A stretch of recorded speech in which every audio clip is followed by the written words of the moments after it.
Hey guys, this is Austin Miller with Gray Area. Today on our Artist Spotlight, we have Ki Creighton, the man from Annan. He's a DJ, producer, promoter, label boss for Under No Illusion Records. Ki, that's a lot of things, man. You're a very busy guy, so I appreciate you cutting some time out of your schedule to be with us today.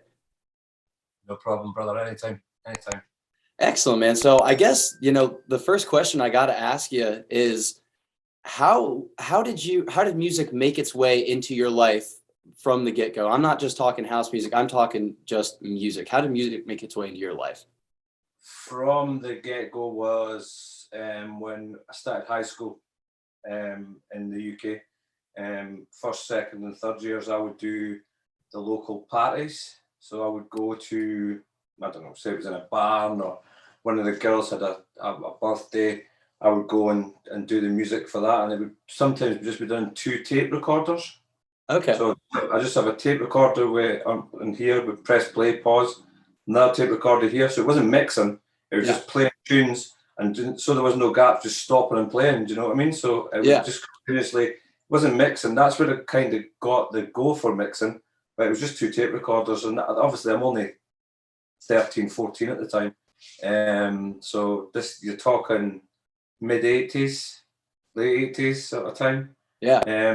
That was the kind of musical thing. I mean, at school I was into people like Soul to Soul, Prince, Big Audio, Dynamite, random things that you shouldn't have, all the other kids were into, Yeah, especially as a 13, 14-year-old. Britpop and all that was sort of kicking about. I was into like Bros and, Michael Jackson, stuff that influence everybody nowadays, but as a youngster, that's where I was at. The Happy Mondays, kind of Manchester bands, Stone Roses. Yeah. So at the time, it was all it was all good music. It's still great music today, but that was that's the stuff I listened to. Yeah. As a teenager. Yeah, the stuff you grow up on always holds a special place in your heart. It does, man. I listened to that Big Audio Dynamite album the other day, just driving about. Bad, I think it's called, and it's fantastic. Yeah, it's Soul to Soul, stuff like that. I still listen to that as well. So yeah. So when you were hitting these parties at 13, 14 years old, were you playing that kind of like Michael Jackson, that kind of Prince vibe when you were doing that? Yeah.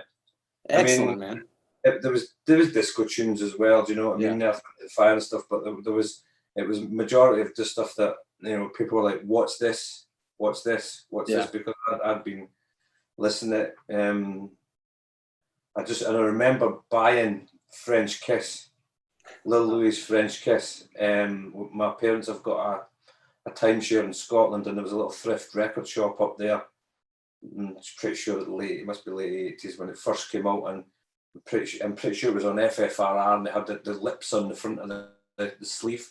And I went in, and I was taken aback by the orgasm sound of the record. The record, where it's got the sex noises, and I'm a young kid. I'm thinking, this is fucking great. This, do you know what I mean? And that kind of flipping, and that was my first recollection of thinking, what is this kind of music? Yeah. Do you know what I mean? Yeah. So that's the first ever record I can remember buying.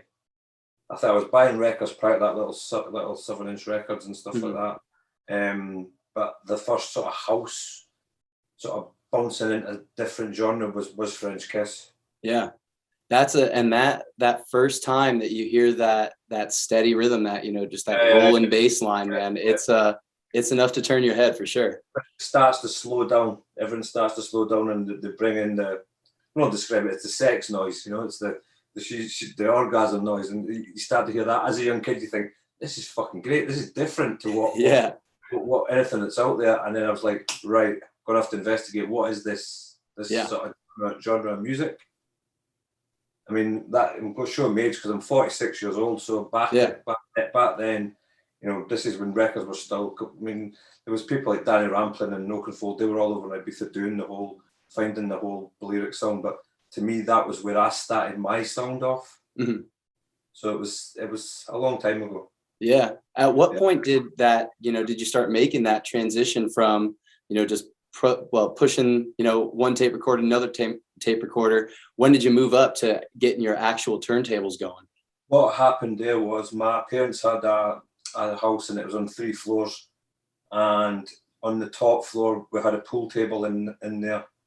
And I came home one day and I said to my mum and dad, I said, I'm wanting to buy these decks and a mixer, and I'm wanting to mix records. And she was like, oh, well, I've got records. My mum dad had a record collection from the 70s, and I was like, no, not that kind of stuff. I've got a sound that I'm wanting to try and do. So I think it was my dad had said to my mum, like, just give him some money and let him get these decks. So they were belt-driven Newmark, I think they were. Wow. Obviously Technics was the thing you got, but they were so expensive at the time.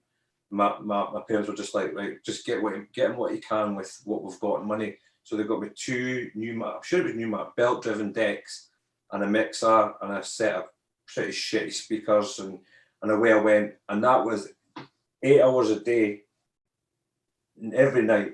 8 hours a day, every night. My parents were driven mad by me up in the loft on the pool table, a set of decks up on the pool table. It was never used again, and I just went for it. No, but I don't know if you know, direct drive decks were a lot different to belt driven. Belt driven, you had to be precise. You were, if you weren't using your hands or using your technique and you were out, the beats would go all over the place. It would give you an amalgamation of sounds. It would be horrible. So to learn on them, then when you went the transition to when I got the Technics decks, I was already a pretty dab hand at what I was doing on the belt driven one. So the transition to the Technics, when I got the Technics, I was like, yeah, like riding a bike, and then you don't forget what you're doing. But this was a new bike. This was like a professional bike. And when I got my Technics decks, that was me. I was off, like, yeah. So that was early. That was the early 90s. That was nice, man. And so so now we're in the 90s, and at what point did you kind of start getting to explore the international scene? Like, at what point did it grow from, this is something that I'm interested in and I'm doing on the pool table, to starting to play actual parties and actual clubs and shows? What I did was I worked in a welder fabricator factory, and the older guys in the factory were starting to go. This is the early 90s. This is 1990, 1991, when I left school. I left school at 15, 16. And these guys, I discovered the rave, the UK rave scene, the hardcore rave scene, the illegal parties, in Scotland, there was the Technodrome, there was Resurrection. These guys were going to this. So the older guys in my work at the time were going to these things, and they were coming back on, like, we were coming into work on a Monday, and they were coming back like wrecked. Like, every weekend, oh, you should have seen this party we were at, there was 10,000 people in the field. And I was like, right, okay, so this is me expanding from the songs that I'm listening to. I says, I'm going to come. He said, well, you're too young to come. I was only 16. I says, no, I'm coming. So my dad's had a driver called Sammy, and he had a VW transporter. I can remember it. He had a VW transporter, and I got me and 8 of my friends into this transporter, and we went to the Technodrome up in Ayr in Scotland. And we're all young. We looked ridiculous with ponytails and whistles and boiler suits and white gloves and the whole thing. Yeah. And it was like Shades of Rhythm, Carl Cox, Sasha, Pete Tong, Evil Eddie Richard, all the hardcore DJs. I can remember it. But the one thing I can remember is I was violently sick all the way home. We'd sneaked in and drink. I don't know if it was blue. It was cider, white lightning cider, but we were steaming. And I just remember being sick all the way home and thinking, I'm never doing that again. had to sleep, woke up at night. There's no social media, so you're meeting your friends and you're saying, how good was that? Then I sobered up and I was like, we're going again next week. We're going to find someone that's on next week.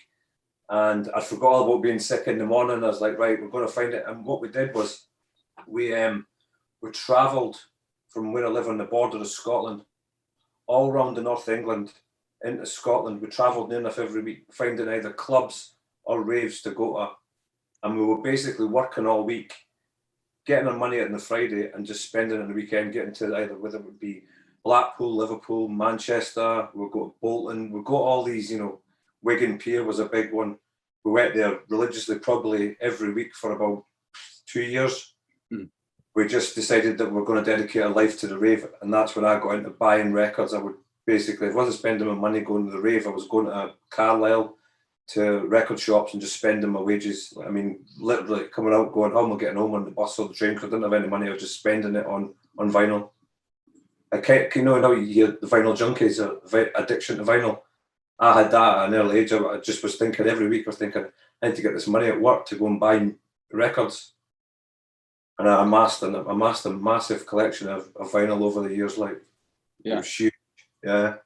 That's incredible, man. And so, getting to these parties, it was all just word of mouth, just driving around, just trying to find them. There was no Facebook, Instagram. It was flyers.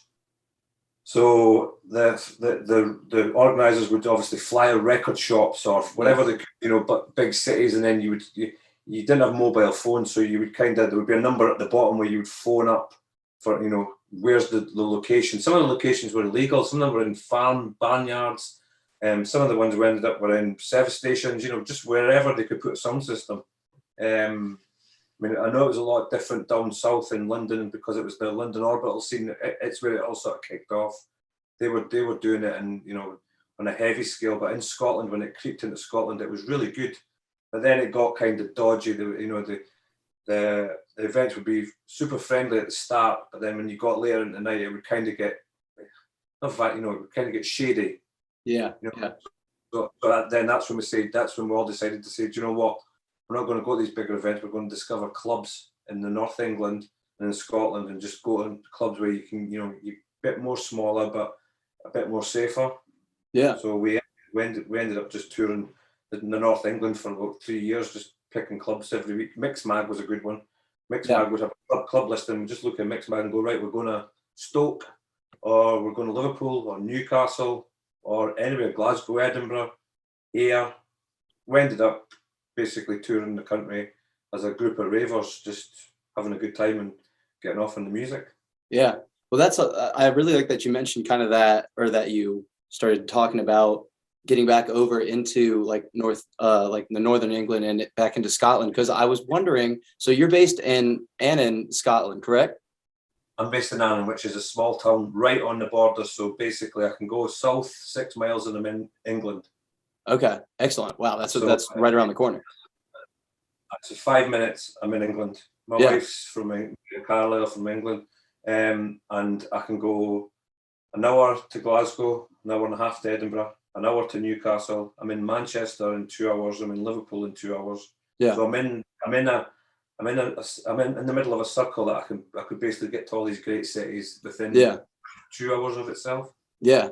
Now, and I was wondering, so you're obviously so centrally located to such a hotbed of house music. The UK has really been at the forefront of some of the best house music, like in the scene, just for decades. Yeah. And so I was wondering, though, being so close to that, but also having clear ties into the Scottish scene, does the Scottish scene kind of have its own unique tendencies, its own sounds, or just its own culture? Or I wonder if you could talk about the Scottish scene for us. Yeah. Glasgow for me is the best city in the world. Really? As in, just as a city, the people, the music, the places to eat. I go shopping there all the time. I've got a lot of friends up there. But back in the day when I was cutting my teeth in the music scene, I was always at, you heard of Slam. I was always at Slam's events and up at Pressure and in Glasgow, and listening to the techno guys from Carl Craig, Lorne Garnier, Slam themselves, Richie Houghton. They would all play in Glasgow. Glasgow's got one of the best clubs in the world in the Sub Club. The Sub Club's still going. It had the Arches before it got closed down. Now it's got SWG3. Mm-hmm. It's a hotbed. The talent that comes out of Glasgow just now. These new names from your really well-known ones, from Slam, Jack Master, Dennis Salter. You've got Ellis and Barrientos. You've got the new kids coming through. Fraser has just sold out the Hydro with Nina Kravitz. 20,000 people doing a techno event. You've got a girl called Beth coming through. All these, Scottish people that are, well known. They'll all cover the same story. They'll all say that the Sub Club is where they grew up, where they cut their teeth. And it's just one of the best. If you ever come to Scotland, go to Sub Club. Sub Club, and it's still going. When did it first open up? How long has it been going for? I'm going to say the Sub Club's been open since '91. I think it's both. Wow. I think it would be the 30th year. I actually found out I was going to be a dad for the first time on the dance floor. No way. Derek Carter had come over from America and was playing, and I was like, right, we're definitely going. And my partner at the time, she fell ill on the dance floor, and she was like, I'm going to have to go home. I'm something not right. And I was like, okay. She's like, I feel really different. I was like, okay, we're in a nightclub. Maybe don't know what's been going on here. Yeah. No. We went home and she did a pregnancy test the next day, and she was pregnant. So I actually found out on the dance floor of that club. I was going to be a father for the first time. Wow. So it holds a lot of memories for me. I've played there a few times, and it's where I used to go. You know, if I was when I was up in Glasgow living, I would go there. Or the Arches. The Arches was a great place, but it got shut down. It got shut down 4 or 5 years ago. Yeah. But the Glaswegian people are on a different level. There's just something about them that, you know, friendly, great mannered, love the banter, like the party. Yeah. Everything you want to do in a city, you know, it's all there. That's awesome, man. That's really cool. And it's cool that you've been able to. How far is Glasgow from Annan? From me, I can get to Glasgow in the car in an hour. It's 70 miles, so an hour. Put the foot down, I'm up there in an hour. Awesome, man. It's just a straight road. You come out Annan, a straight head north, and you can't go wrong. You just signpost in it, straight into Glasgow centre, an hour. Hell yeah, man. That's awesome, dude. Now, so being around a city like Glasgow and being also so close to the UK scenes, you've been in a pretty prime spot to also see a lot of change happen throughout your career. Like since you've been there through the 90s, the 2010s, and now into the 20s. I was wondering if you could kind of describe to us some of the changes that you've seen throughout the scene from, you know, when you started to like throughout the mid and to now, like what's some of the changes you've seen evolve? One thing that's not changed in Glasgow or in Scotland, that our area, is the music quality. The music quality that's called Glasgow, or called Scotland in general, is phenomenal. You know, just recently, Jamie Roy just hit number 1 on Parrot Toppin's label Trick with Trap. Yeah.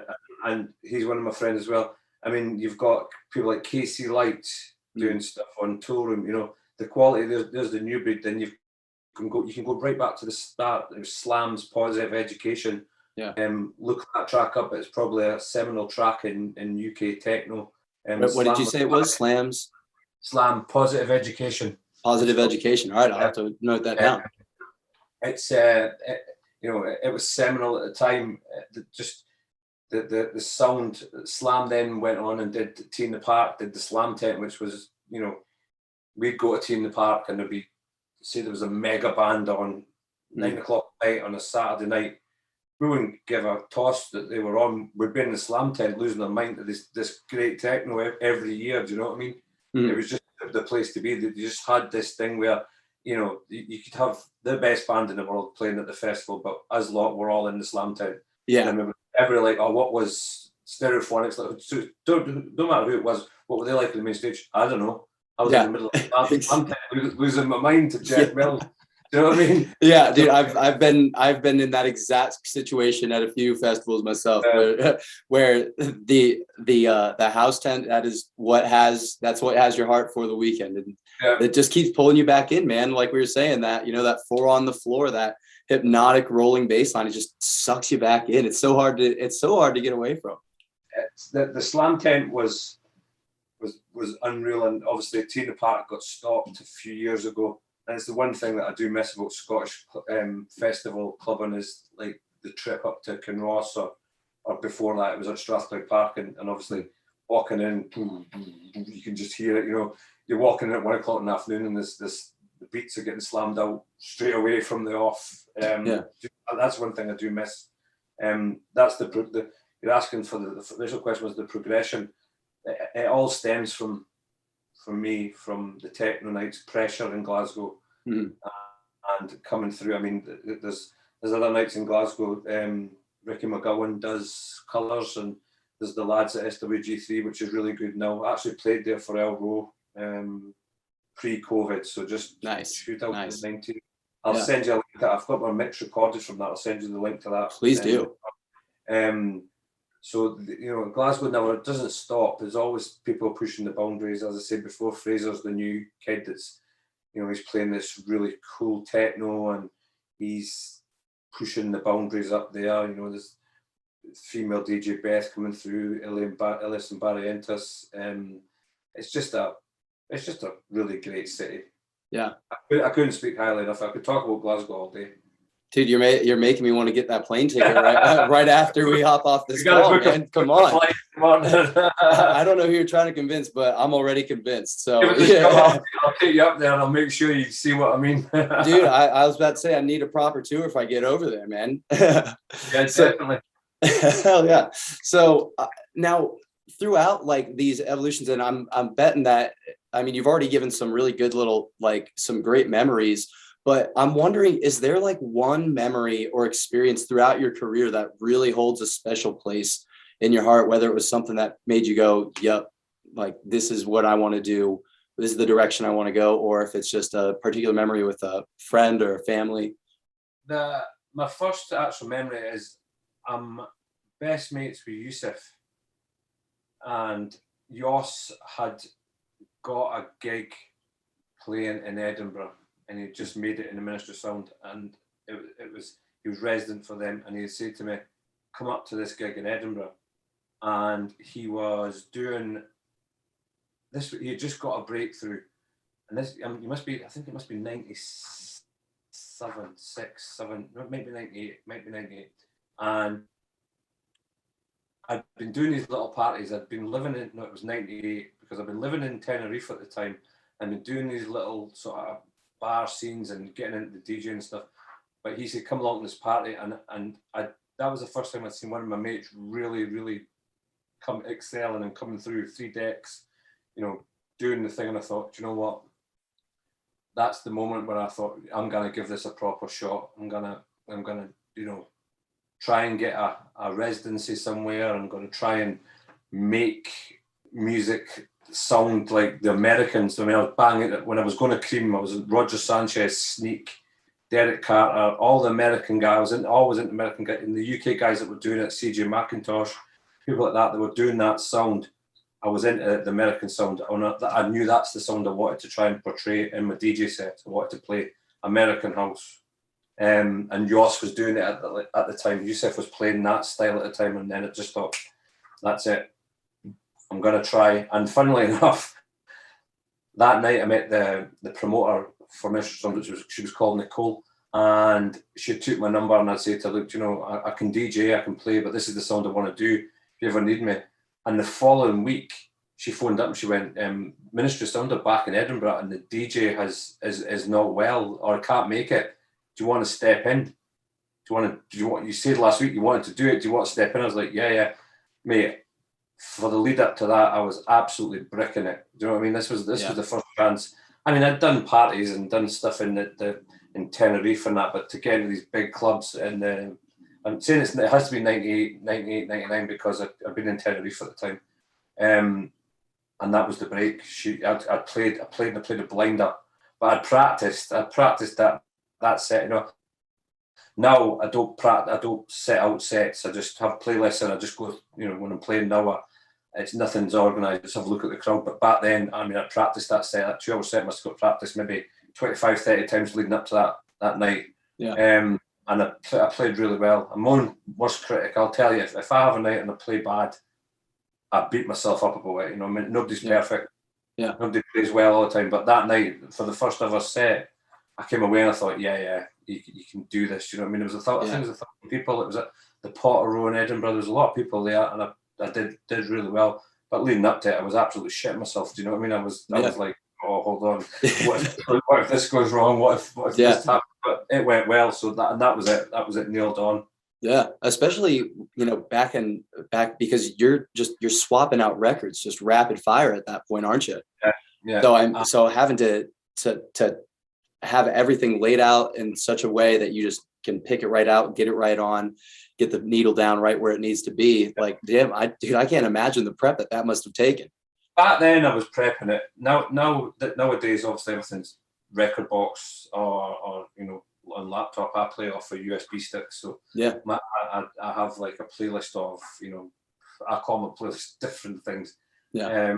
And I just like to turn up to a gig and have a look and sort of see what I need to do. You know, if the crowd's young or older, if the party needs a classic record, I don't mind chucking in anything. Do you know what I mean? I don't mind playing a hit, or playing an underground hit, or playing really underground, or playing overground, or playing, you know, what the party needs at the time. I'm not one of these DJs that noodles away and says, I'm too cool to play this, you know, steadfast thing. I like to switch it up and play to what's in front of you. Yeah, absolutely. Do you ever go back and spin some of those spin some of those old vinyls? I sold my vinyl. Really? What happened was, me and my wife built a loft conversion at our old house, and all my vinyls were in the loft. So she said, well, what do you want to do with them? And I was like, well, I could probably sell them and pay for the loft conversion. So at the time, I was never using them.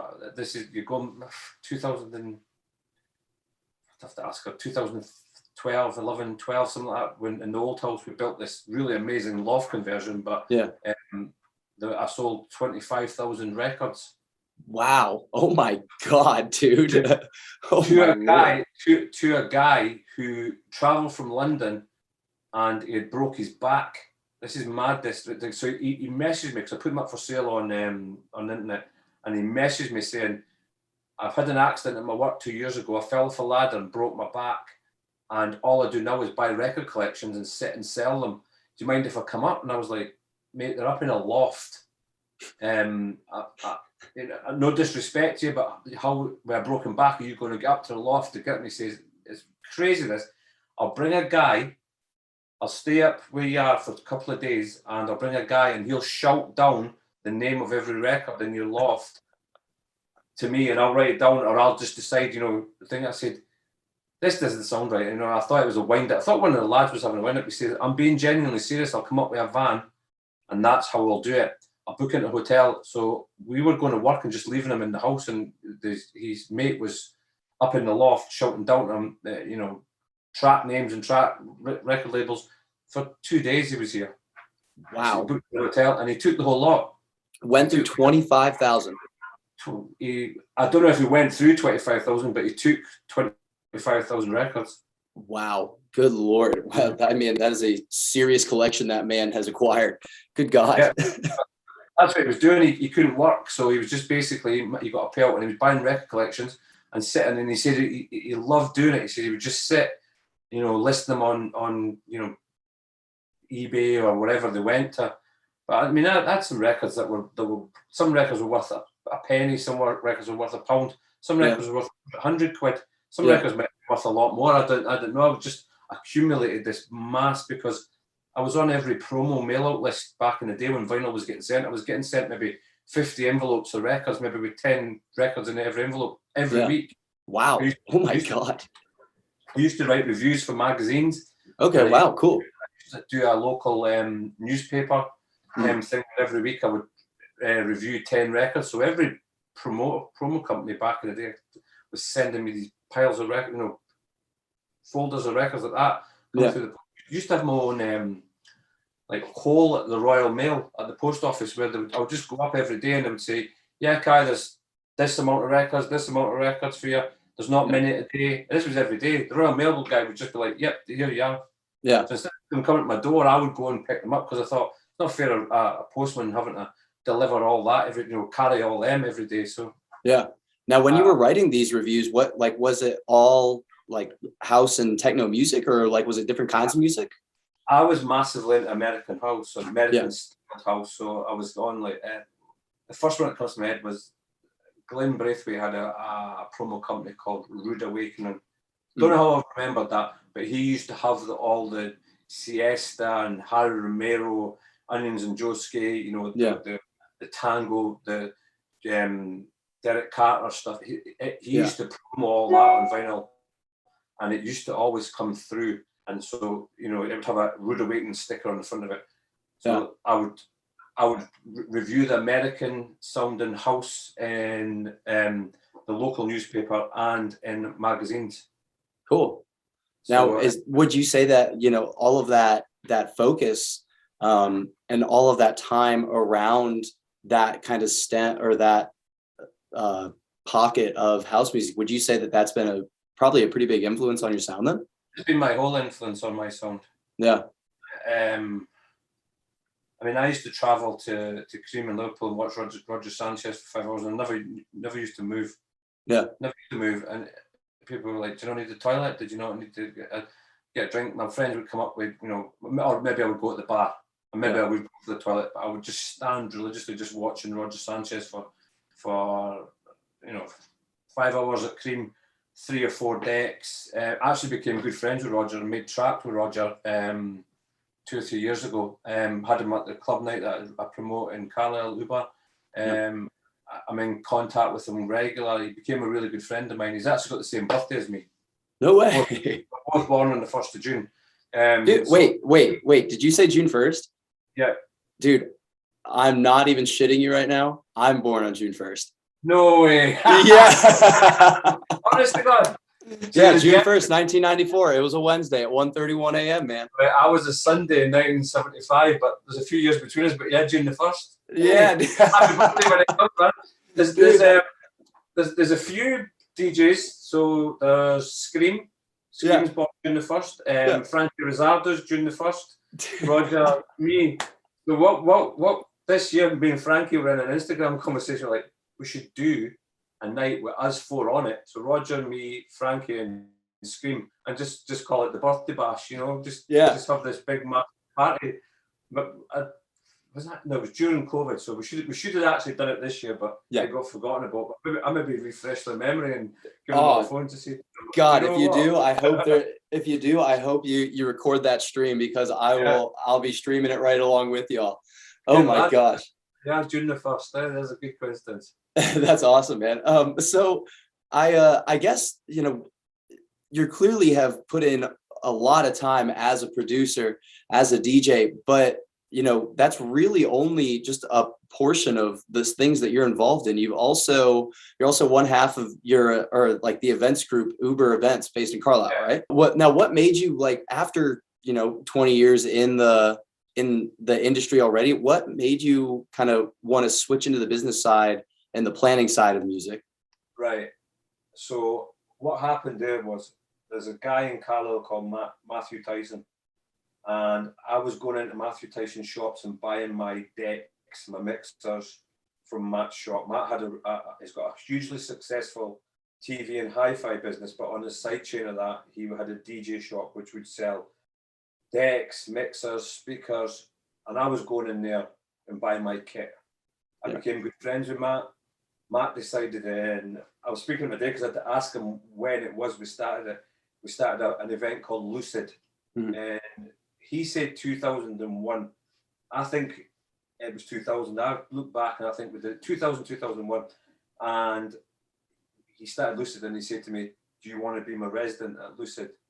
You've got good contacts, you play the right musical style. Do you want to be my resident?" And I said, "Yep, let's give it a go. Let's see how it goes." Fast forward to right this second, I'm still his resident. In the 20 years, we have virtually had one disagreement in 20 years. Never fell out. We don't fall out. We have a basis on the night where if I say to him, "Let's book DJ X, Y, or Z," and he says, "I like X, but I don't like Y or Z," we don't look at Y or Z, we look at X, and we both have to agree on it.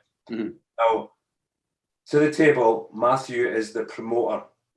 Matthew's the promoter, and he listens to what I say, but at the end of the day, he has a promoter heading it where I play the parties and promote it. We work like a dream. I mean, I couldn't think of a better partner to have in a club night, because he's just one of the best guys to work with. But that was 2001, and somebody was saying to me today that I could probably have one of the longest standing running residencies in not the UK but in Europe. There's not very many resident DJs that have been going for 20 years. Yeah. Now, Lucid then became Uber. We decided to rebrand Lucid. Okay. I think it was 2006, I think. Lucid was great, but we wanted to have a new concept on it. And we stayed in the same city, and we did a brand up to, we called it Uber. And we've not looked back. We kind of had 2016 we had a wobble where we decided enough was enough, we'd stop the night, and we had one last hurrah, which we had like Basement Jack, Steve Lawler, Danny Ramplin, and that was it. We had both come at a stage where I had just had, we both had kids, and it was taking up a lot of our time, and we just went, you know what, let's just end it here, let's end it on a high. And we had people flew in, my friends coming from Cologne and Germany, people from all over the country turned up to this event, and we were adamant, I swear my kids' life, that was it. We decided to stop it, and we had that year or so after we were just phoning each other and going, what are you doing tonight? Oh, we should have been promoting parties. Yeah. And we were like, we've given it up too early. We let a year, I think it was a year went by, and we're like, should we bring it back? And I was like, yeah, I'm missing it. And he was like, yeah, so am I. He says, we've stopped it at the wrong time. We brought it back, and it just boomed from we've never had, we sell out every show now. I mean, we just did Salardo last Saturday, sold it out. Prior to that, we did Patrick Toppin, sold it out. Jackmaster was before that. Pre-COVID, we were doing massive parties, Camel Fats, and Yousef, everything. We were just, the people just support the night. Yeah. We've just announced that we're going to do Boxing Day this year, so 26th of December. When does this interview go live? That's a great question. I'm not sure exactly on the date. It kind of depends on like how the rest of the calendar continues to get the interviews cranked out. Right. So basically, we're doing Boxing Day, and we've just booked Dennis Salter and a local girl, Sarah Story, who has just hit the airwaves on Radio 1. Yeah. And that's where this goes out, because if it goes out tomorrow, I'm giving my lineup away before Friday. No, you're good. You're good. No, you're good. You're good. Give my lineup away before he's announced it. So we've just decided to do that this week. So and Matt's great. I go to him and I kind of push the part. I say, look, let's do this. And he's that busy at this time of year with the hi-fi company that he's just like, I don't know if we should do this. And then he says, yeah, I just twist his arm and say, right, we're doing these parties. But we've had everybody at Uber. Everybody. I mean, Salardo just put on their Instagram about how professional we run it. Yeah. We always take due care and diligence with the DJs that we pick them up at the train station or airport personally. We check them in the hotel, we make sure then we take them out for dinner. And then if they want to have a look around the city, we'll take them shopping, or take them to Matt's shop, or take them to Carlow Castle. We'll give them, the due diligence. If they're there all day, we don't have them sitting in the bedroom unless they want to go to sleep. Yeah. We say, we'll take you out for dinner, take you out for drinks. Do you want to go walk around the shops? And then the following day, they don't wake up in the hotel and go, right, where am I going? We've got somebody at the hotel, whether it be me, Matt, or one of our people that work for us, take them back to the train station, see them off. Yeah. And the amount of DJs you get coming to you saying, oh, we just got picked up at the airport off some random guy who couldn't, if they're abroad, couldn't speak English. Or, we were given a time, we got picked up and we played and we went back. We try and give the due diligence to giving them an experience of the city of Cuba. And I was out for dinner with James from Salardo last week, and he was saying it gets noticed. He was like, the taking care of people. Yeah. It's nice to be nice, as my dad used to say. So, if you be nice to people, they have a great experience at the club. They go back and tell their agent, to send X, Y, or Z to this club to play for these promoters because it was really good. So that's the way we've always been. That's awesome, man. Yeah, people can definitely tell when there's that genuine interest in, just in the overall experience that is being provided. And that's really cool that you guys take the time to really pay attention to that.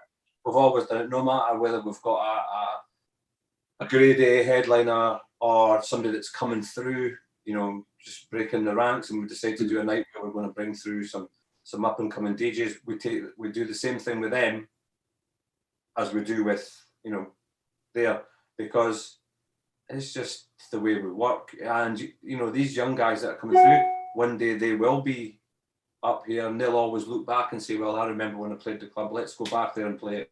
We get that a lot. We get that a lot. So. That's awesome, man. Yeah. Now, has all of that work in events and in event planning, has that had an impact on your on you as a producer or as a DJ yourself? I've always, if I'm doing nights or going to nights, I don't just turn up and, say I'm playing at 1, turn up at 10 to 1.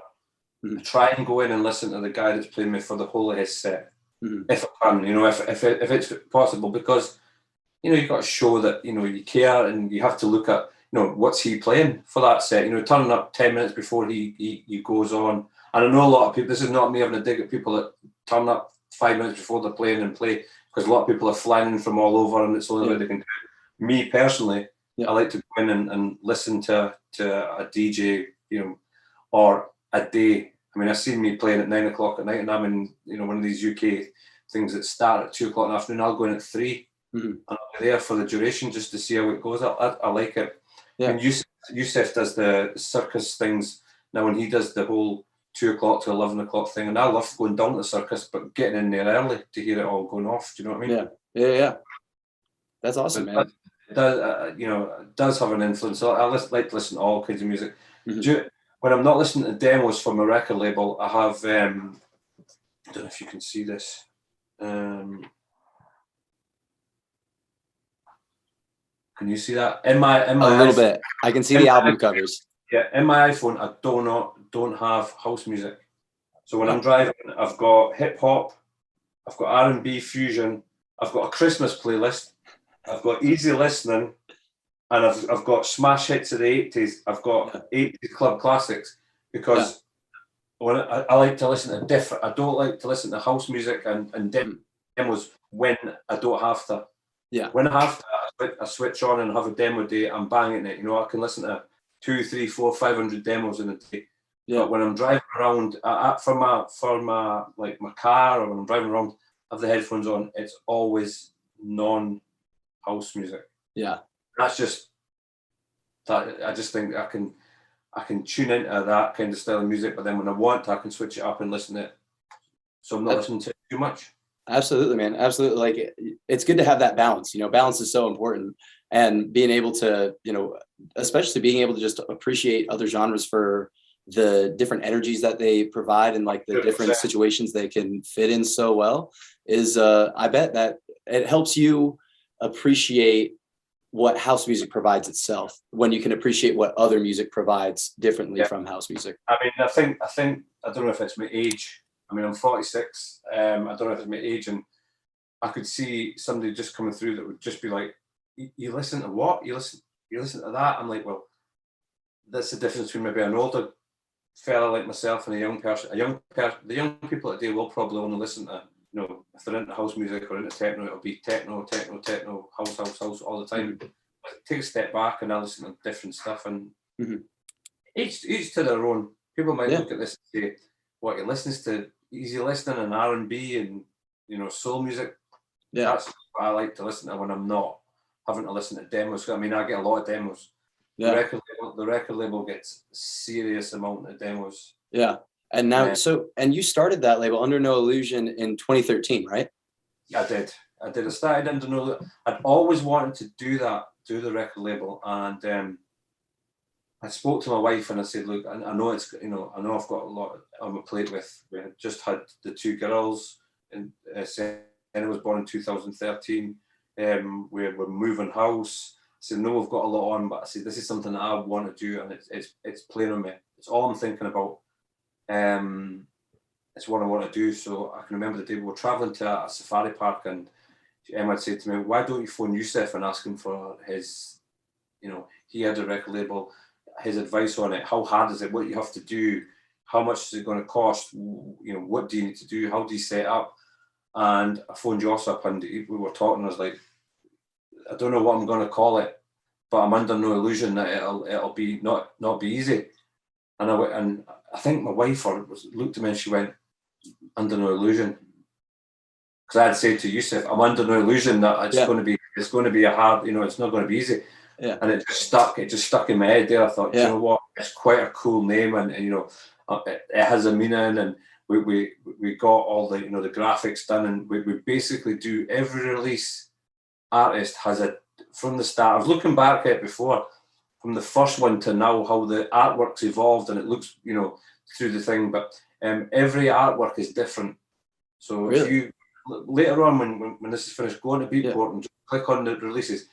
Every artist that's released with will have a different artwork from number one. We've just released a 200th release. every artwork is different. Yeah. And we used the basis on an illusion. So the illusion, so when we first started off, some of the artworks like different kind of illusions, and it makes different pictures. But we just decided to go all in, make it different, try and have a different sound, which we had at the time. Yeah. And we kind of, our sound was on the Marco Corolla, Patrick High, Nick Fanciulli, Yousef style at house. And then we kind of evolved when we got big hits, we got hit records, and we've kind of pulled it back, but it's always got a groove base to the records. Yeah. Now, you said that you just did your 200th release? 200 illusion? Dude, yeah. So, and you started in 2013. So, dude, that's more than like 10 releases a year. That's a pretty hefty output right there, man. We release every 2 weeks. Wow, dude, that's really cool. We release every 2 weeks, and we've done that from the start. And that was, I was planning on releasing every month. But when I started off, I had that many connections in the music industry. I was getting demos, and I was getting, emails, sign this record. I was getting management sending me this. I was like, there's no way I can do one release a month. I'm getting all this great music. And I made the decision to do 2 releases a month, which is heavy workload. Yeah. You're having, continuously get artwork done, get masters done, promos, videos done. It's non-stop. Yeah. But we've done that from the off. Have a look on Beatport, and have a look. Just have a look from.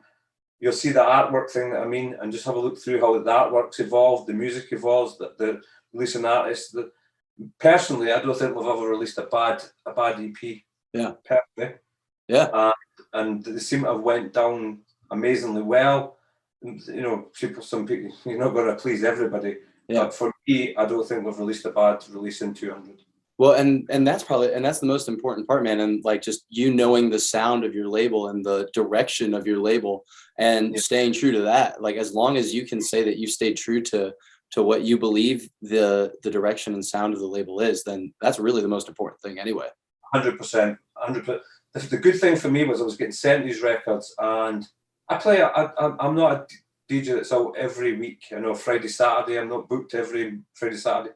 But coming through the stages, I've been given great gigs, a lot to play at, and I would be able to test these records. So I was listening to them in demo mode. I was saying to the guys, can you let me test it out tonight in wherever I was, in the country or abroad. Yeah. And I was getting to test these records and see the reaction, and then the following day, there's nothing better than emailing somebody and saying, yep, I'm going to take this, because personally, I send music out as well, and I know what a rejection is like. Mm-hmm. And you have to take it, but it's like, I'm not valuable. So as a producing artist, me sending music and getting the rejection, I also know what it feels like to get given a yes. Yeah. And that's the best feeling of it. So for me, I love the fact that, this unknown kid, or, somebody sent this music and said, what do you think of this? And I've tested it, and the next day you can say, do you know what, I'm going to take this for Under an Illusion, and you can hear it in the email.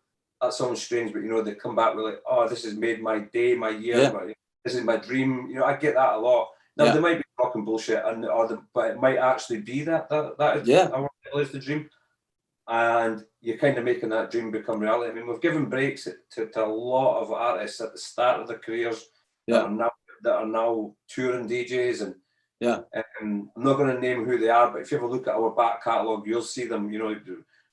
5 years ago, and you'll see where they are now. And the first ever release would have been Under No Illusion. Yeah. And I'll give one prop to one guy who has stayed with me. George Smeddles had the hit in 2018, and George said to me at the time, he says, "I'll release with you every year for what you've done for me, what you've done. I'll release with you every year." And he stuck through his word. His new single for next year has just come through recently. I've been hammering it out. And since 2018, 19, 20, 21, George has released with me. Nice. That's great. He's the one that sort of got a break. Marco Corolla made a hit of one of his records, and we just got, it went viral. Yeah. And George is one of the guys that stuck with me through it. So props to George Rebels.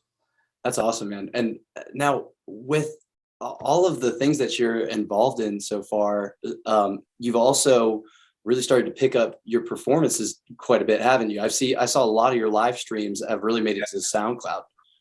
or a lot of your recordings? I mean, SoundCloud, your sets. I like to record my sets, and I like to put them out no matter what. So say I do a set and I say to people, I'm recording it tonight, and it goes all right, or there's a couple of mixes that are a bit, I still put it out. Because nobody's perfect. Nobody's perfect, and I put the mixes out. So I like to record my sets live, and I like to just put them out there, and I like people to for it is. And I've just put one out from Uber that was last Saturday. I put it out yesterday, which I'll send you that again. Yeah. And I like to record in Cologne, Jersey, recorded in Moscow, wherever I go, you know, Circus in Liverpool. I like to record music because I always think in 10, 15 years time, I like to maybe look back and when I'm not doing it and think, do you know what, today I'm going to drive the car, but I'm going to listen to what I used to do 15 years ago. Or my kids, I've got a boy at 22 and I've got 2 girls at Jessica's 11 and Sienna's 8. Okay. I like for them, if they come through and want to be into the clubbing scene, I like to say to them, go back on your dad's Soundcloud and listen to what the music was like back then, you know? Yeah. And you know, it's like Facebook and Instagram. I think they're great if they're used right. I mean, for my kids, you know, don't have Facebook just now, but when they do start getting Facebook and Instagram, they can look back at me and my wife with them 10 years ago and see what we did. You know, once they get a Facebook, they can go back on my page. So I think they're great tools if they're used right. I mean, some people can get carried away and there can be all sorts of stuff done on them, but for me, I like social media. Yeah, no, dude, I'm right there with you. It's a great way to be able to stay at least in a little bit of contact with even like people who may have once been part of your circles who are now like out doing their own thing in life and all that. But you know, you didn't lose touch with them for a bad reason. Just life brought you different directions, and it's a great way to be able to keep up with those people and, you know, see everybody win a little bit. It's really cool. So now, with all these things that you're involved in, I gotta know, how do you balance all of this stuff, man? You're a label head, you're a DJ, or you're an active DJ, because you just recently in the past couple of years, you also joined the Underground Artist Agency, right? I've been with Cal since 2014, I think it was. Yeah. Cal is one of the best guys I know. I met Cal at AD in Amsterdam, and I said to him, look, I'm wanting to have an agent. What do you think? And he just shot from the hip and he said to me, you're not right yet for me just now. He says, you need to be doing this, this, and this. This was in 2014, I think it was. In 2015, I went back to him and said, right, I've done this, this, and this. I'm ready. And he went, yeah. And he took, me and Cal are mates. I mean, we go to football. We're both Manchester United fans. Yeah.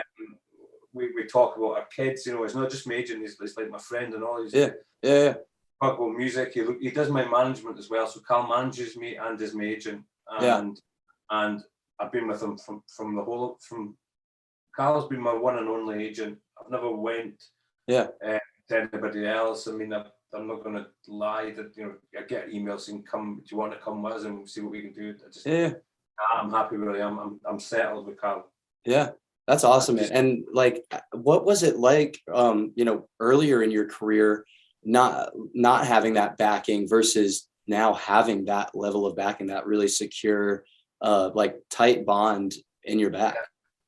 I would still get gigs pre having an agent with Cal. I was still, because I'm mates with Yousef and Richard McGuinness at Circus, and I had the connections in other clubs, and I had my residency at Uber, Lucid and then Uber, which was tying me through, because although Uber is now once every 2 or 3 months, back in the day we used to do Uber every month. So my residency at Uber would tide me through, and then I would maybe be in Manchester. I had a little residency at Back to Basics in Leeds. I would be over in Newcastle. My friends were on shindig, so I'd play there, you know. But then Cal sort of took me on and said, right, you know, I'm going to get you into, you know, these Moscow gigs. I'm going to get you into France. I'm going to get you into Spain.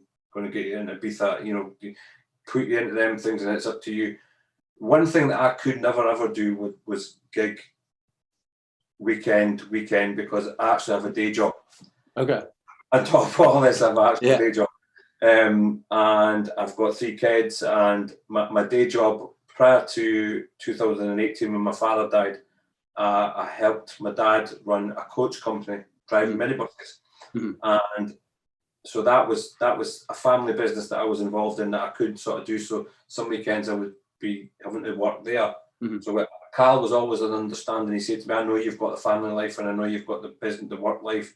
So I will position you in gigs where you don't have to work every weekend, but the gigs that I put you in will be special. You know, your El Road, your circuses, your shindigs, you know, Sub Club, down at Fabric in London, you know, and people still say to me, you seem to always do great gigs, you know, be positioned in good gigs. But I've done gigs, other gigs. I'll do smaller gigs, whatever Carl wants to throw at me, whatever Carl thinks is right for me, I'll do. But I do get tasty gigs. Yeah. That, you know, I mean, that's all down to like Carl and, you know, doing his work. So yeah, he's do you know Carl? I mean, I've been in touch with him a little bit, like in the plan up to this. But aside from that, like I've only picked up what I've learned so far, like kind of prepping for this for our conversation. He's a top fella. Yeah, I couldn't speak highly enough of him. That's incredible. Well, and having like being able to be that secure in your relationship with him, as far as like knowing that he's got your back like that, I bet that takes a huge weight off your shoulders as an artist. It does. I mean, I can pick up the phone to Carl at any given time of day, and he's got family as well. He'll either red button me, which means I know that he's doing something with his kids. Yeah. And Matt Tyson's the other one that does that. Those two people that ever do that to me, give me the red button, it's them two. But I understand either Matt's busy at his day job or Carl's got his kid. But they'll phone me straight back, you know, they're like, yeah, I couldn't speak to them. But but the whole thing is, if I was to leave Carl, I'd feel like I cheated on him. It's just, you know, when nobody else would take me on as an agent, he did say to me, AD, you know, this is what you've got to do this and I'll take you on. He gave me the chance and I like to stay loyal to him. Yeah, absolutely, man. And it's about the quality, not the quantity, right? 100%. There it is, man. So, you know, as a man of a lot of experience in all facets of the business, I'm kind of wondering what kind of advice might you have for up and coming artists that are just starting to kind of cut their teeth in their local scene, like really just kind of getting into it and have that kind of, you know, just that broad ambition that isn't even refined. You should never ever give it up. I mean, there has been times when I've said to my wife, I've had enough of this, you know, I'm that's it. Like, obviously what we did with Uber when we called Uber a day, and you know, you just always stay true to your sound as well. You know, you've got to have a focus on your sound, what your sound sounds like to you, and then if it's different, stay different, because you know, fads change, genres change. You know, this minimal sounds in now, but it wasn't in. This tech house sounds in then, but it wasn't in. You know, disco's coming back. You know, if somebody's making disco tunes, somebody, you know, in 2 years' time might be making, you know, garage might come back. US house has always been great, you know. So stay true to your sound, and you'll not go far wrong. That's awesome, man. So I got one more thing for you before I let you go. We have a speed round of questions. All right. So it's just going to be a few rapid fire questions here. Some of them might make you think a little bit. Some of them are going to just like be for shits and gigs. But other than that, we're just going to kind of book through them. All right. Cool. Awesome. All right. All right. So first one, house or techno? House. Warehouse or club? I'll warehouse in a club. Warehouse in a club. Okay. Digital or analog? Digital. All right. If you could listen to only one song for the rest of your life, which one would it be? I know this is hard for a man who just had 25,000 records. Armin van Helden, You Don't Know Me. Oh, all right. Dream collaboration.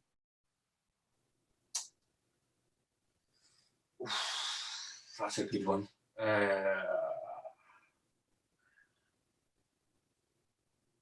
Can we come back to that? Sure. We'll circle back around. I'll give you a sec on that one. All right. You get to play one set anywhere in the entire world. Where do you choose? El Roll, Barcelona. All right. Breakfast or dinner? I don't eat breakfast for dinner. Okay. So, the man just survives on house music alone. All right. Favorite style of food? Chinese. Chinese, the classic. There's nothing just like some good fried rice, man. I'm with you there. I love Chinese. Okay. Wine or beer?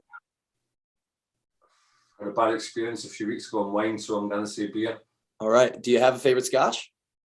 I hate it. You hate it. Not a man of it, eh? No. All right. I love gin. Well, I'm a gin guy myself, so I'll change the question. Favorite gin? I'm born on the 1st of June. There's a rolling thing going on here, man. Yeah.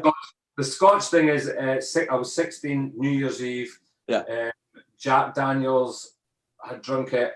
I had the worst hangover. Woke up cuddling into a petrol station, gas station pump at the age of 16, and I never touched it since. Yeah. Last time I drank Jack Daniels, I woke up with my ears pierced, so I get Right, it. okay. Because we watched your nose done. Yeah. All right. Well, so I'm bringing it back around though, because I'm curious now. What's your favorite gin? My favorite gin is I like Tanqueray. You're a Tanqueray guy. Okay. I like a good Hendrix myself. I like Hendrix. Do you know what? Hendrix is what's on my rider. But I don't know Really? why I say Tanqueray because the past 2 times I've been out, I've been drinking Tanqueray. But yeah, Hendrix is on my actual rider. Carl will kill me for that. Like, what the fuck did you say Tanqueray for? You've got Hendrix on your rider. A man of taste, I see. I love it. I love it. Yeah. All right, man. So someone hands you the aux at the beginning of a house party. What song do you choose to get the party going? To get the party going,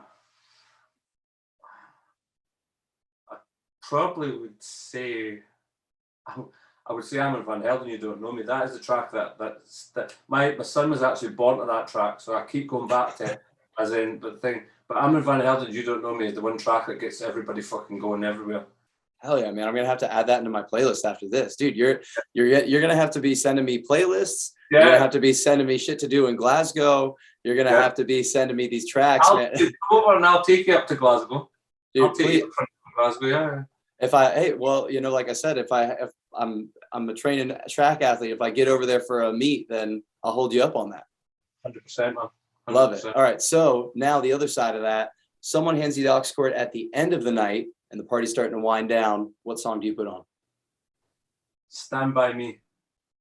Nice. A timeless classic. There you go, man.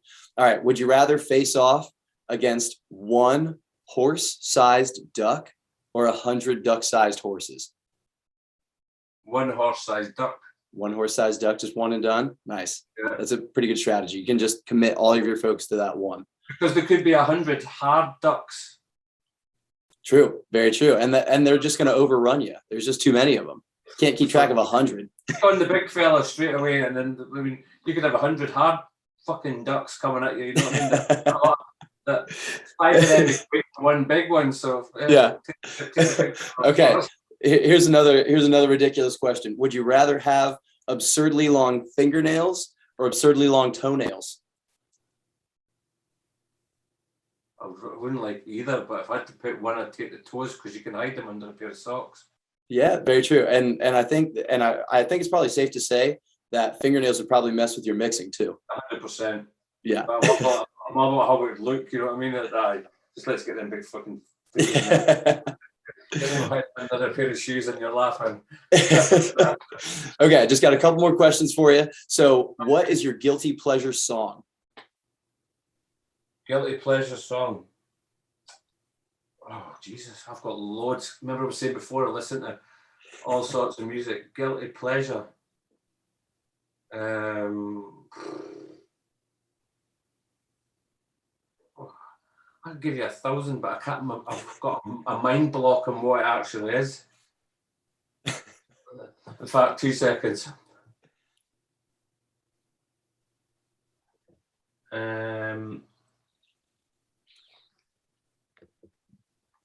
Guilty pleasure. Elton John, Your Song. Nice. That's at the top of my playlist, but obviously that's at the top of the playlist for a reason. Nice. That's a good one to start off with. All right, I'm circling it back around. Dream collaboration. I'm gonna say Frankie Rizzardo. All right. That'd be a pretty hot track. And then the last question for you. Before I die, I want to blank. Before I die, I wanna start drinking scotch again. Start drinking scotch again. You just got to find the right one, and then you'll be hooked, man. That's all it is. Exactly. You just have to find your Hendrix but scotch version. Before I die, I mean. Yeah. That's a good question. Before I die, I want to create world peace. Say that one more time. Sorry, it broke up right there. Create world peace. Hey, dude, house music is a good place to start. Let me tell you. 100%.